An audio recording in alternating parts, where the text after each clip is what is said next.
Men kinoda o'ynab bersim keladi endi. Assalomu alaykum. Ahadkoyim aka, yaxshimisiz? Charchash yo'qmi? Aktyor. Bo'ldi. Ey, ssenariyni yedirib beraman, joyiga keltirib beraman. Onu sepim. Nima qilishim kerak?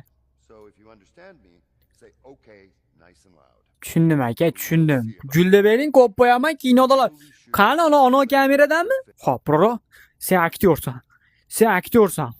Narman kino aktyorsan sen. Sen eng zo'r aktyorsan sen. O'zbek kinosini men jar yoqasidan sug'urib olib chiqaman men hozir. Ana qilsa yig'lashim shartmi, yig'lashim shart emasmi?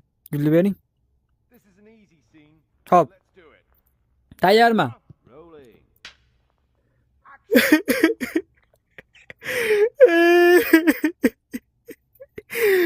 Ey, onamning gör.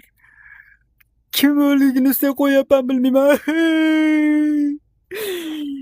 Let's move on to the next scene. Yorvardimmi? Rolling. Action. Kichib qo'ygan bolaga o'xshayman-ku. Kim o'ligini sen qo'yapan bilmayman. Nima bu chichib qo'ygan bolaga o'xshab turibman? Ha, bo'pti. Ahad akam bo'laveradi dedi-yu.